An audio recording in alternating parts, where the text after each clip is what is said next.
Hello. All right. Hey, everybody. My name is Dominic Spillane, and I am the founder of TheaterEngine.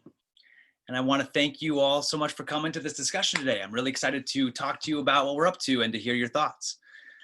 So I'm going to give a general overview of what online streaming is all about and what we're hoping to offer this space. And then afterwards, I'm going to open it up to questions and discussion. So if you have any questions at any time, please type them into the chat box and I'll get to them afterwards. And if someone else here feels that they can answer someone's question via the chat box, please feel free to. So thanks so much, and here we go. First, a little bit about myself and TheaterEngine. My background is in theater. I started out as an actor. Let me just make sure that I can. Good, okay, good. I started out as an actor, and I pursued a career in both New York and Los Angeles before finding my way into directing, freelance producing, and finally audience development for theater in New York. And as an artist and an arts marketer, I came to the realization that our industry was not a very friendly one for consumers. You have to be a very educated or loyal consumer before you can confidently make a purchase of live performance. Tickets are expensive, and depending where you are, there can be few resources for finding out what's going on. It's nearly impossible to follow individual artists that you're excited about, and almost all organizations struggle with marketing on some level. So TheaterEngine's goal is to create a better relationship between artists and audiences in order to make the performing arts a more accessible entertainment choice for everyone. So we've been building and beta testing almost exclusively in Vermont for the last couple of years, and we have a relationship with about 40 theaters in the state. So let me just give you a quick tour. So right now, we provide a listing site for, oops, did I go to the right place?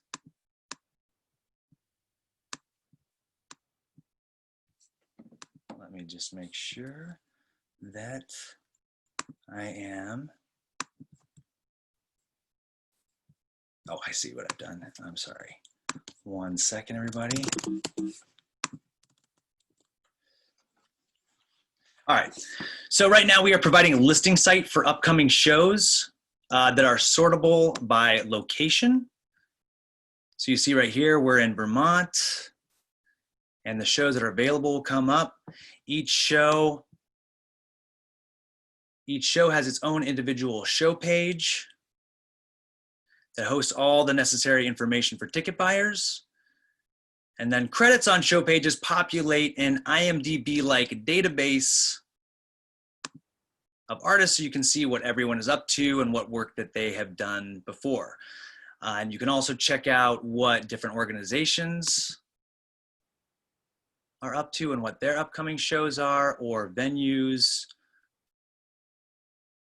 And so that's sort of what we've got going on. And before the pandemic, our next goal was to build out the ability to follow the artists and organizations you love, to write user reviews or drop published reviews so that people can find and view them while browsing for shows. Oh yeah, and everything on the site is organized geographically so you can get a sense of the performing arts landscape in your area. But as we know, things have changed. So for the time being, live performance is moving online. And even when things settle down and open up, they may never return to the way things were. So we're investing in a bridge that can hopefully offer some relief in the short term, but may also carve out some new opportunities in the long run as well. And that is why we're building a streaming service. So let's get into what we're doing. So first, what is it? And why should we do it? First of all, I'm sure that people are coming to the table with different levels of understanding and information. So I'm going to keep things really basic.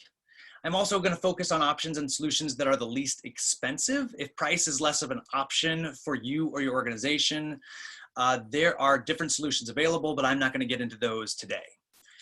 So let's start with what streaming is. There are two areas that you need to wrap your mind around in order to make creative choices about creating video content and putting it online: production and distribution. So production is the performance itself, and how you're capturing it or recording it. Distribution is where you are putting it online so that people can see it. How you capture the content can dictate where you can put it online, and where you want to put it can impact how you should capture it.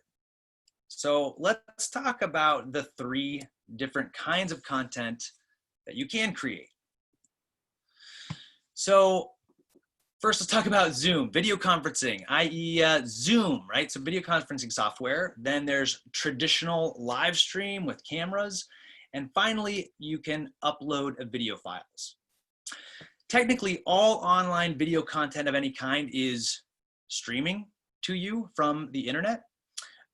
So that is a confusing word. So when we say streaming, we're actually talking about everything. Whereas live streaming or streaming on demand or using video conferencing software are all different things, and they have different technical implications. So live streaming, Zoom and live streaming with cameras, it means that you are performing and your audience is viewing at the same time, live in real time. And there are basically two kinds of live streaming at the moment. Traditional live streaming, where the creator is publishing a video and the audience is watching the video. The audience is not a part of the video feed. They might be able to participate with the content through chat or reaction windows, but they are not involved and have no access to the video content directly. Oops, let's see. Uploading a video file means that you have already recorded something and you are now uploading a video file to the internet so that your audience can watch it when they want. And whether you choose to use video conferencing, live stream a performance, or upload a video file has different technical requirements. So let's talk about Zoom. Since it's pretty much dominating the space right now, especially as we are all socially distanced. First, let's be clear. Zoom is a video conferencing software that was never built with the intention of live performance in mind. That being said, it is amazing how live performers have made use of it so quickly. And it's proved to have some really great features that a traditional live stream doesn't. But before you jump into making Zoom shows, think about the role that it's filling right now.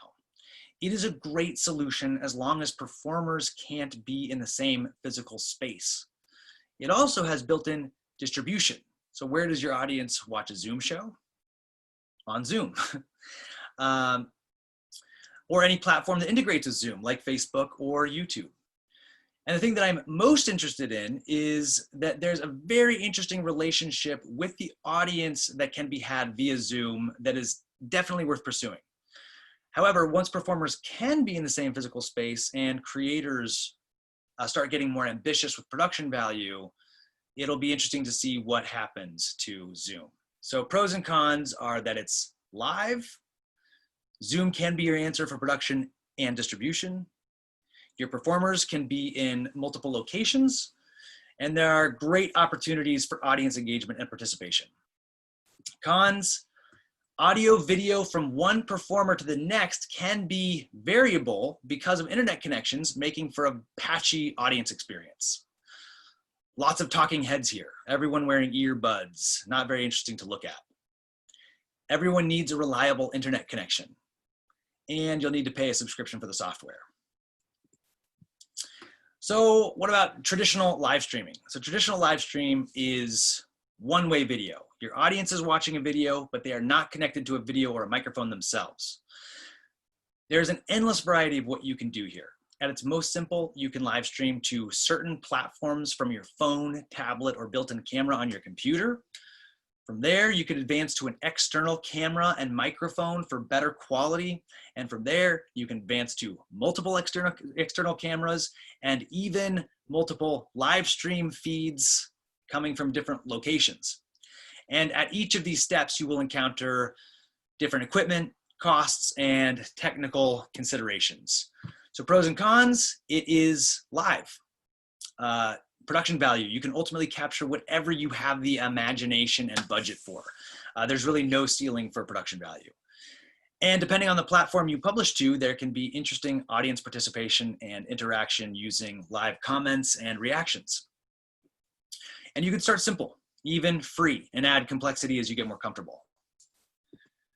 Cons, this can start simple, but it can get very complex. There's a higher investment of time, learning, and money here. Distribution is a bigger question. Where can you or should you publish your live stream? With any live streaming, including Zoom, you need to have a reliable internet connection. And I do want to say quickly that if you want to up the production value with external cameras and microphones and still use Zoom, you can. It's a bit more complicated, but Zoom does support this. And finally, uploading a video file. So I'll be honest, personally, live streaming scares me to death. I find this very scary. There are so many different things that can go wrong, or at least that can undermine the overall experience for the audience. I am much more comfortable with recording something in advance and then uploading it. Then I'm completely in control. And I think that some people feel like this is getting too far away from a live experience. But I think that's worth digging into also. For example, are we insisting that things be live because our audience wants it to be? Or because it makes us as live performers feel more relevant in an online space? And that's a very personal question that we can all grapple with. But I will say that my observation has been that people have been following live performers online because they like those performers and those organizations, and not because of the package that they are presented in. Whether you are live or not might matter more to you than it does to them. So I wouldn't disregard this option. What separates you from other online content creators or filmmakers has everything to do with your voice, how you're communicating to your audience, and what you're capturing. And besides, there are ways to manipulate your presentation to make it feel more live. If you publicize in advance, then film something at 3 o'clock and publish it at 7 o'clock, that still feels pretty live. But pros and cons. Okay, so pros, more control. Don't have to worry about technical snafus during the performance. Besides time and money, there is no limit to what you can create. If you don't have a great internet connection, uploading a video might be your only option. This is a great option for archived material. And finally, on-demand viewing. You can set a window of time that your video is available, then your audience can watch when it's convenient for them. Cons, it's not live, and there's really not much audience interaction. Audience is watching passively. So great, that wraps up production. So now we'll talk about distribution. Who is hosting your video? And how do people watch it? So if you are looking to increase your audience and brand recognition with shows that people can watch for free, I think you should definitely be publishing to YouTube and Facebook. And some of you might also know about Twitch, which is arguably one of the best services for live streaming. I left it out because its built-in audience is primarily video gamers, and its services are not as good for uploading and hosting videos. But I'll keep my eye on it because, in case more performers start using it. And I'll talk more about Vimeo as we continue. Selling tickets. So if you want to sell tickets to your video content, your options for hosting are a little trickier, and that's why we are building something. Well, let's start with what your options are right now. These are the 2 questions that you need to answer in order to sell tickets. How am I charging for tickets? And how can I host my video privately so that only ticket buyers can view? So let's start with the ticket purchase. At its most basic, you just need a way for someone to send you money. So Venmo, PayPal, your donation portal, any of these will do. As soon as someone sends you the money, you can send them a link to view the show wherever that show is hosted. Now, where to host privately? So Facebook does not allow you to make a video or a live stream private and also share a link to it. So Facebook is out. Zoom or video conferencing. A video conference is only available if someone has the link, and there are further ways to keep it private, so this is a good option. For live streaming, personally, I think your best options are YouTube for free or Vimeo if you're going to pay. There are many places to host a live stream, but I like YouTube and Vimeo for these reasons. Some of the other services are extremely expensive. YouTube and Vimeo also offer video upload and hosting. And both platforms have an audience of their own. So if you should decide at some point to make your performance available to the public afterwards, you might benefit from YouTube and Vimeo's audience. As to a choice between YouTube and Vimeo, there's a pretty easy distinction that you can dig into more on your own. YouTube is free and Vimeo is better. More customization, no ads, no links to other people's content. But Vimeo's price is tough. So you need to purchase their premium subscription at $75 a month in order to live stream, which just isn't a great option for a smaller company or an individual artist who isn't churning out material. If you shared a subscription with others though, it might be a good way to go. Also, a quick note about YouTube. You need to activate live streaming on your account, and it will take 24 hours. So definitely set this up in advance. And then uploading a video. If you are uploading a video file, you have a lot more options for hosting. YouTube for free. Vimeo, you can do free up to 500 megabytes a week or up to 5 gigabytes total. You can upload to your own website. You can upload to Google Drive. Basically any place that you can put a video on the internet and control public access to it. So once you've made your hosting choice, then you can set up and upload your video, send your audience the link to the video, and they can watch the video wherever you sent them. And that's it. But not only is that a lot to track manually, you might wonder, what if someone who bought a ticket shares the link with someone who didn't buy a ticket? And that would be a great thing to wonder. If that happens, there's not much you can do unless you use a ticketing platform like Eventbrite. So some ticketing platforms are offering a solution to online content. Not surprisingly, one of the first to jump onto the scene is Eventbrite.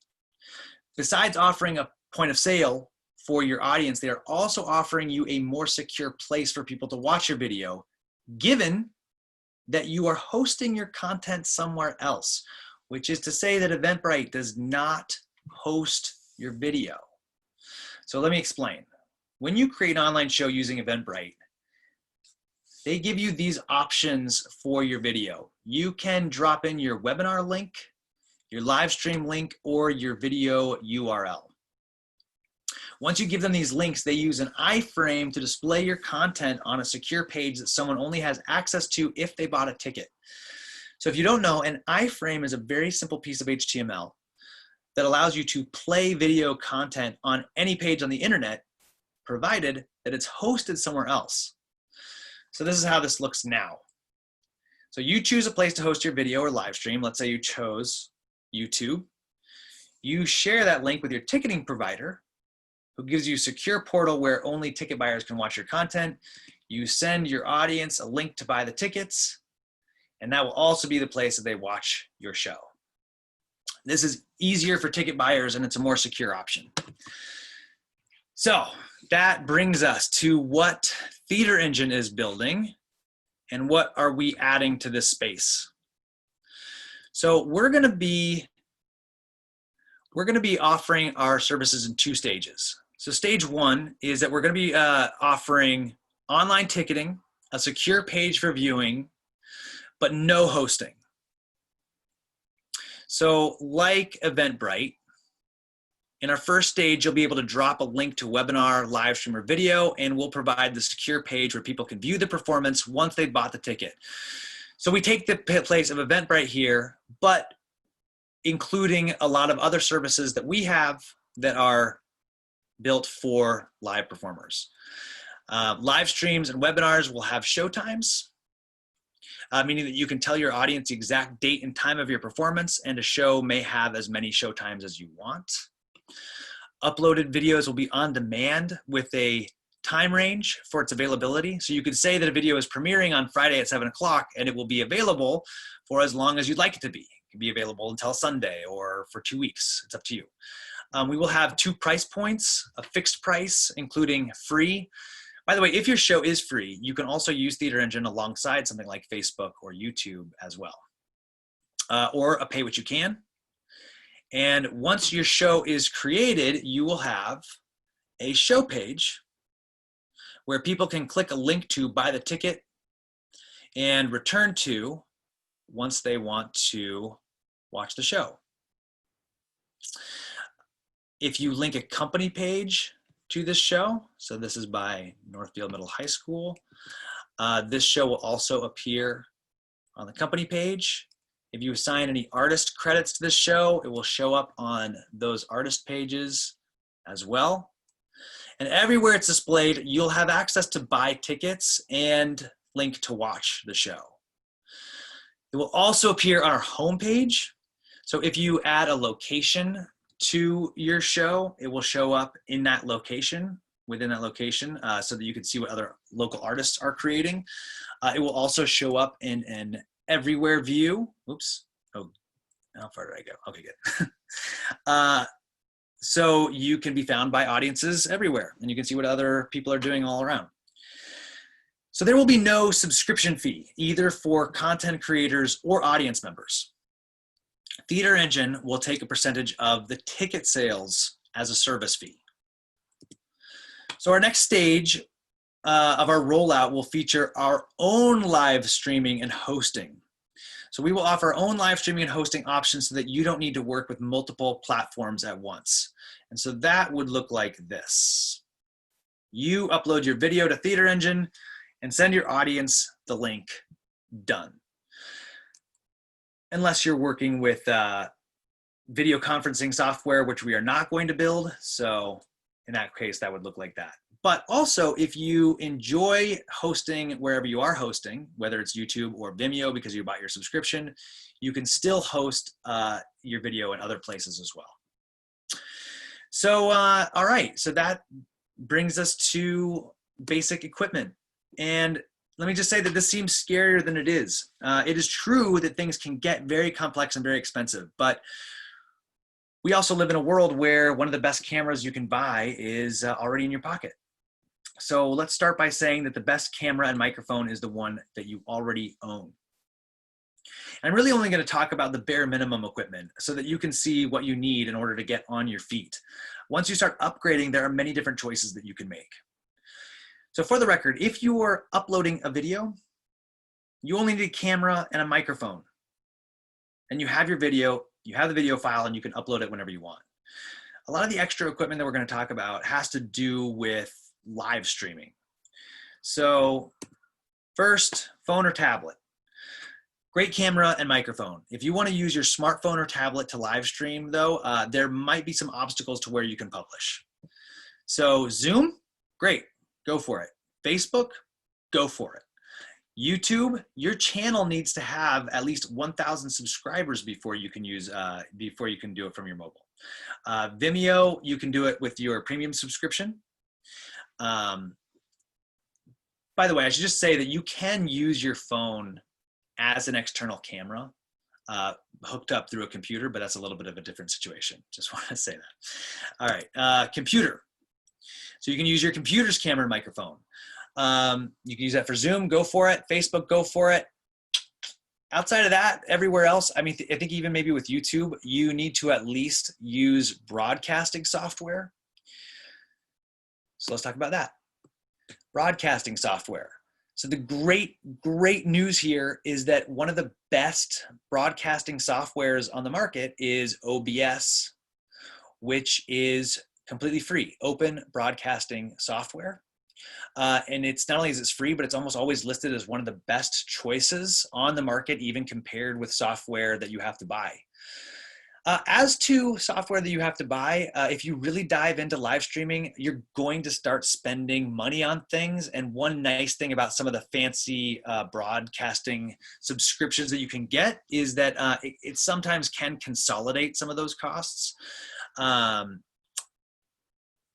but what you buy has everything to do with what kind of content you're capturing, what kind of computer you're using, how many cameras. So I would ignore those unless you know that you need something heavy duty. I think OBS is a great place to start for everybody. External camera. So if you're using an external camera and microphone, you'll just need an extra little thing I'm going to circle here, this HDMI capture. That is a small box that connects your camera to your computer, and it converts the video file into a file that can stream to the internet. And in this case, you'll definitely need your broadcasting software. If you use multiple cameras, you may also want a box that controls the video feed, and you may need a heavy-duty computer as well. But these here are the essentials. So your phone or tablet, computer, broadcasting software, camera, microphone, your HDMI capture box. And this might seem overwhelming just to learn it, to get the things, but I want to just say I'd like you to consider the fact, something that I'm thinking about, that this industry's offstage technical talent has also been displaced due to the virus, and they are also looking for ways to get back into the game and would probably be excited to get involved in terms of helping out with figuring this stuff out. And if any of you represent venues, this could be a great opportunity to invest in a setup and to encourage performers to come to your venue to use the setup without having to make the investment themselves. So that's basically it. I do want to say something about content rights and unions.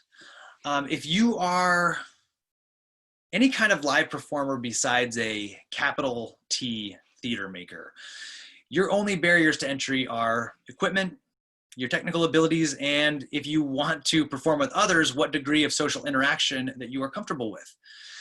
If you are making theater, you do have a more difficult path ahead because of the obstacles that content rights holders and unions are presenting.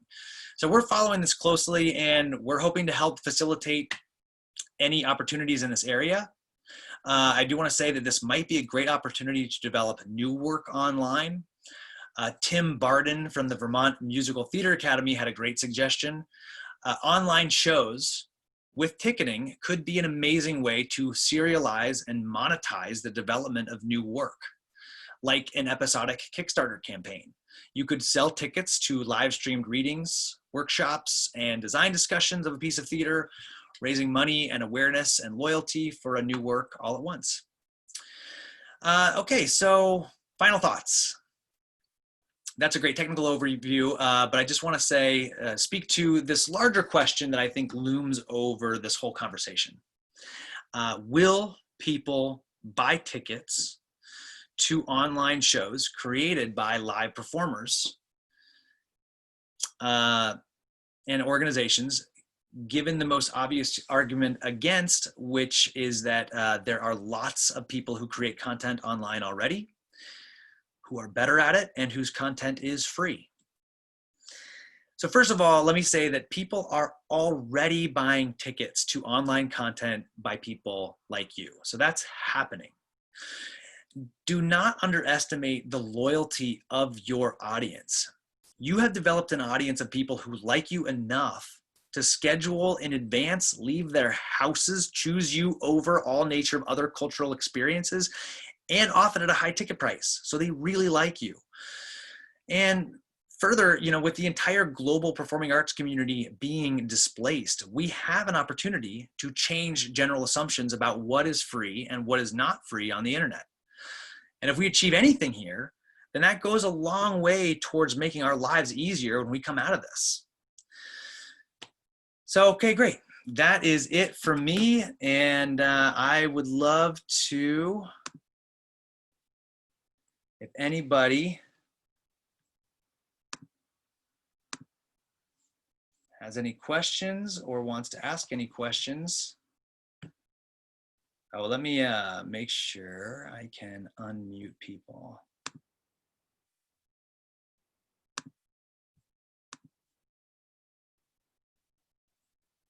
All right, okay, so people can unmute themselves or feel free to type something into the chat box if you want.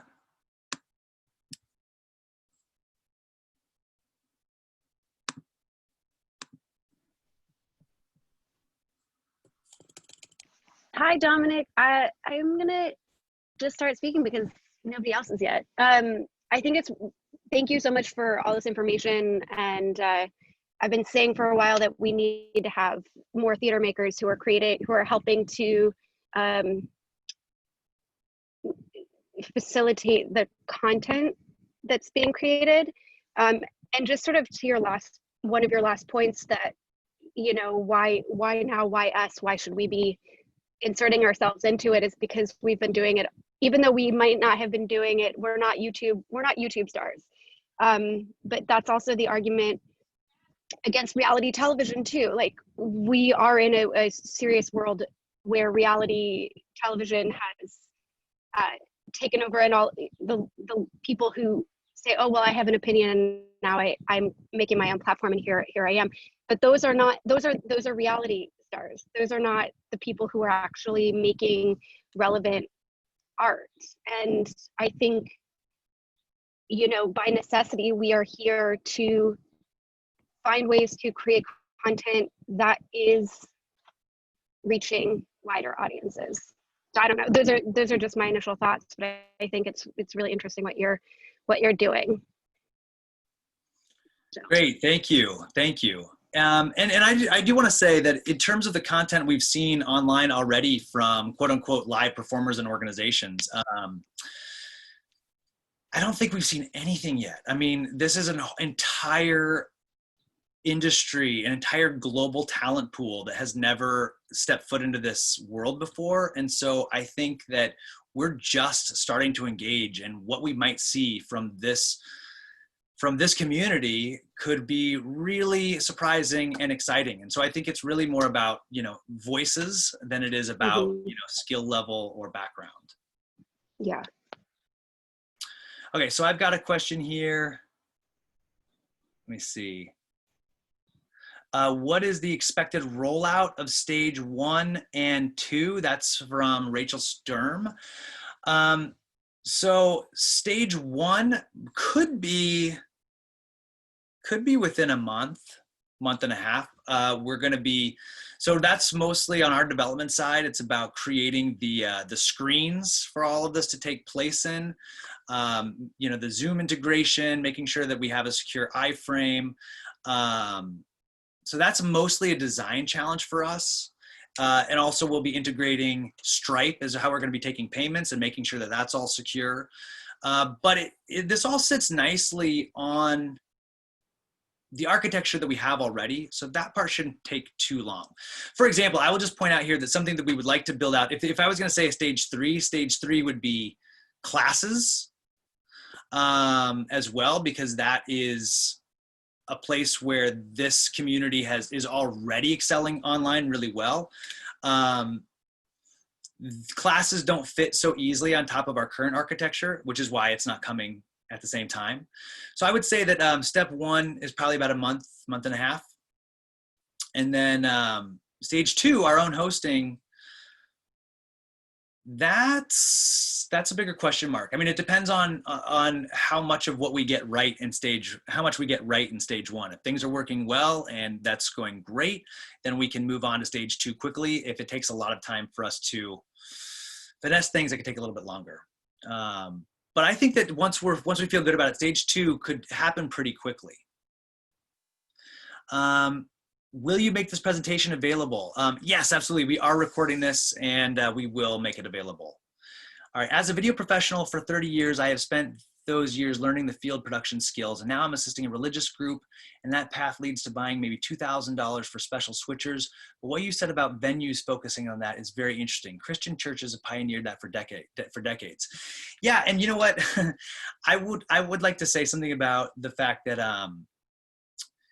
churches and libraries are phenomenal cultural organizations already that we should be partnering with and taking advantage of. So so yeah, I think that venues, traditional performance venues, churches, and libraries, and I do want to throw libraries in there, especially because I don't know about other places, but libraries often have a great internet connection. And so those are also great places, depending on what kind of thing that you're performing. You can have a little traveling performance box, whatever is going to fit inside of a screen. You could go to a library and set that up, and you could live stream or do something there. So libraries, churches, and performance venues, I think this is a really great time for those organizations to be partnering. Great, let me see. Yeah, definitely would be interested in stage 3 classes or any other support in navigating these technologies for live performance in the layperson. Yeah, and I think that that is something that TheaterEngine has been thinking about a lot. One of the reasons that we developed this is because a lot of performers and performing arts organizations do struggle with the internet and technology, not necessarily because of know-how, but often just because of time and energy and brain space. And so the more that we can step in there and help people, either in terms of the technology we're building and providing, or even just as sort of customer service or videos or Zoom conferences, I think we're really hoping to make more of that happen. Dominic? Yeah. Hi, thank you so much for doing this. This is terrific. Can you talk a little more about your ticketing solution and Stripe and the fees and how that's all going to work? Yeah, so in phase 1, I'm really glad you asked that question. So because there's another piece of this that I'm also sort of looking into with the Vermont Arts Council or other nonprofit things. In phase 1, there's not much cost to us. The biggest cost in this universe is hosting the content. And these big platforms like Facebook, YouTube, Vimeo, they have these colossal business models that support them hosting the content. So as long as we are not hosting the content and we're just doing the screens, we're likely to take a service fee from a ticket sale, not unlike what you're used to with selling tickets to live performances. So that would be how we're paying for that side. Stage 2, when we're doing hosting ourselves, that's going to be a much bigger question because then we have to pay for that service somehow. And there are different factors that may impact how much that service costs for the artist and for us. So for example, does it matter if you're using just your phone or tablet? Does it matter if you're using some giant HDMI camera? Does it matter if you're using, is the size of your feed much bigger if you're using multiple cameras? Does it matter if 10 people watched your show versus 1,000 people watched your show? All of these are factors that may impact it. And with certain subscription models, that's tricky too, because one organization could get a lot of you. If you're a venue, right? If you're like the Flynn Center, a subscription would be great because you're going to turn out stuff all the time. If you're an individual artist, even the Vimeo subscription, $75 a month. I mean, that's not really sustainable. It doesn't really make sense. So if we're going to pay for it, there might be some way of a deposit, right? Like if you're going to use our streaming, that might come in the form of some credits that you have that would go towards how much of your bandwidth file size that you use. All of that kind of depends on what kind of API we use for live streaming, how they're charging us. So we're kind of figuring out those questions, but that is a big piece of it. The other part of that though is that back to YouTube versus Vimeo.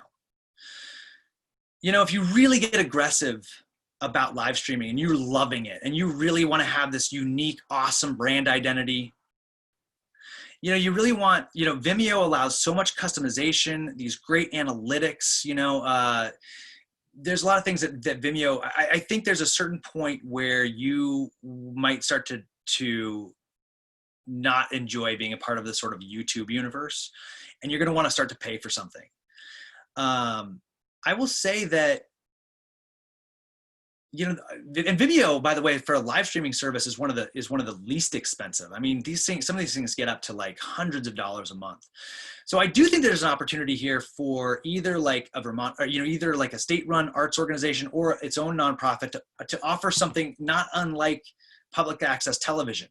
You know, if someone could create a neutral third-party nonprofit organization that hosts the live stream, and they get donations from this, that, the other place to host the live stream, then that might allow people within a certain area to, even if that's just Vimeo, right? If they pay for an unlimited Vimeo subscription that allows, let's say, people in, you know, in Vermont or, you know, of a particular organization to use that, then that cost now, you don't, you know, to use something like TheaterEngine to sell tickets, you just need the private video feed. So in that case, in that universe, you could choose, even when we have our own, even when TheaterEngine has our own hosting service, you might choose to use your sort of, you know, your state run or your public access streaming service that gives you a private link, and drop that into a service like ours where you can have the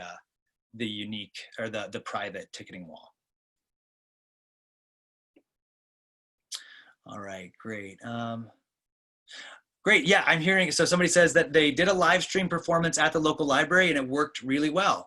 I think it would be great to gather a listing of spaces that companies can use, rent. It is a lot of work to reach out and work out the details for small companies. Yes, definitely a list. I also want to say that I think that for anyone entrepreneurially minded, I don't know if that's really a word, but you know, for the tech community, the offstage community, you know, you don't need a lot of equipment to make this work, but that equipment is expensive, but it's also fairly portable. So, you know, I think that there is an opportunity for someone. I mean, I will tell you, it's something that we will be looking into. I'm looking for people that I can encourage to get their own boots on the ground setup, so that I can refer them, you know, when people are looking for someone who can just, you know, push button, come to their library, come to their venue, and get the live stream up to a particular place. That would be a great opportunity, I think, for certain tech people. So that's an opportunity as well.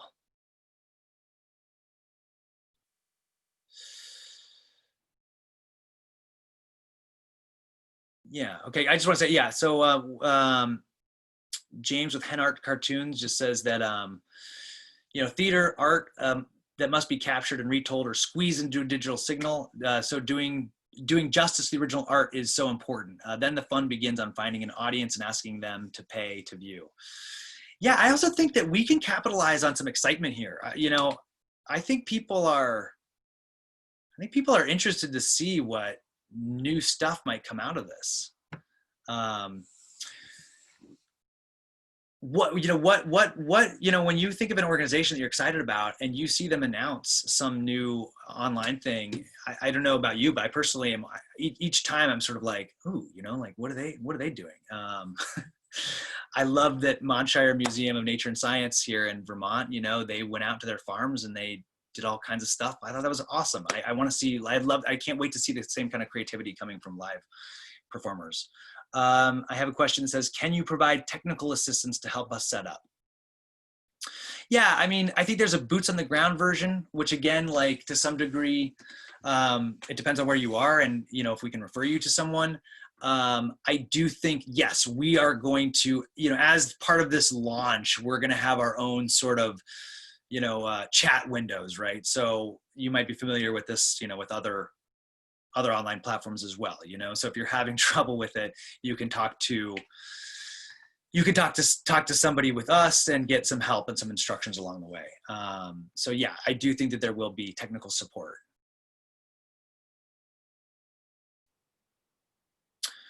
All right, I think that looks like all the questions I've got at the moment.